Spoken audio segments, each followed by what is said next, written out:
Suspension మీరు ఏ విధంగా తీసుకుంటున్నారు? ఇలా మల్లన్నను మరి సస్పెండ్ చేసిందంటే మరి దాని కరెక్ట్ కాదు. మరి ఒక బీసీ మరి బీసీల మొత్తాన్ని ఏకం చేస్తుందంటే వాళ్ళకు దడ పుట్టింది. మరి ఈ రాష్ట్రంలో ఉన్న మొత్తానికి ఈ రెడ్డి వర్గం కానీ వెలమ వర్గం కానీ దడ పుట్టింది. రాబోయే రోజుల్లో అధికారం మాత్రం బీసీలే అవుతుందని కూడా భయం పుట్టి ఇలా ఆయన సస్పెండ్ చేసి కరెక్ట్ కాదు.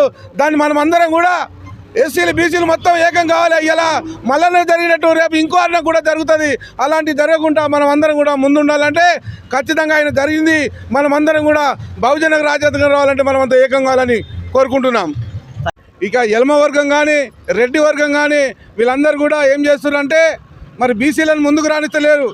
ఈ రాష్ట్రంలో ఈ దేశంలో మొత్తాన్ని కూడా బహుజన కులాలు మొత్తానికి ఏకమయ్యి మరి బహుజనులకు రాజ్యాధికారం రావాలంటే మరి బహుజన కులాలు మాత్రం ఏకం కావాలి. ఏ పార్టీ కానీ ఇవాళ కాంగ్రెస్ పార్టీ కానీ మరి ఏ రకంగా కాంగ్రెస్ పార్టీ మరి రెడ్డిల గురించే చూస్తుంది. మరి ఎస్సీలు కానీ బీసీలు కానీ మరి వాళ్ళను తక్కువ అంచనా వేస్తున్నారు. అలా వేయకుండా మరి మనం అందరం కూడా మనకు కూడా ఒక పార్టీ ఉండి ఖచ్చితంగా బహుజన కులాల మొత్తం రాజ్యాధికారం వచ్చినట్టయితే మరి ఈ రాష్ట్రమేలే రాజ్యాధికారం వచ్చినట్టయితే ఈ రాష్ట్రంలో ఉన్న బడుగు బలహీన వర్గాలు మొత్తాన్ని కూడా మరి ముందంజలో ఉండటానికి బాగుంటుంది. మరి అదేవిధంగా ఇప్పుడు రాబోయే రోజులలో కూడా రాబోయే ఎన్నికలలో కూడా ఇప్పుడు గ్రామ పంచాయతీ ఎన్నికలు కానీ ఏదైనా కానీ ఏ రెడ్డి నిలబడ్డా కానీ ఏ వెలమ నిలబడ్డా కానీ వాళ్ళని కాకుండా ఖచ్చితంగా మరి ఈ బహుజన కులాలలో ఎస్సీలు కానీ బీసీలు కానీ మైనార్టీలు కానీ ఖచ్చితంగా రాజ్యాధికారం రావాలంటే మనం అనుకున్నట్టు ఈ చిన్న మొత్తానికి ఏకమైతేనే పెద్దలు సాధించవచ్చు.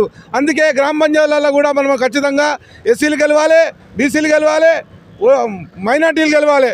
మనం అందరం కూడా ఏకం కావాలి. ఏకమైనట్టయితే ఈ అధికారం మొత్తం తెచ్చేది మనమే, పైకి పెంచేది మనమే, దించేది మనమే. కాబట్టి దించుడందే ఎవరినే పెట్టే బదులు మనం అధికారులు తెచ్చుకొని ఖచ్చితంగా బహుజన కులాలు మొత్తం ఏకం కావాలని ఇది కేవలం ఏ పార్టీ కూడా బహుజన కులాన్ని దగ్గర చేసి కేవలం బహుజన సమాజ్ పార్టీ ఖచ్చితంగా మరి రాజ్యాధికారం రావాలంటే బహుజన కులాలు మొత్తం ఏకం కావాలి.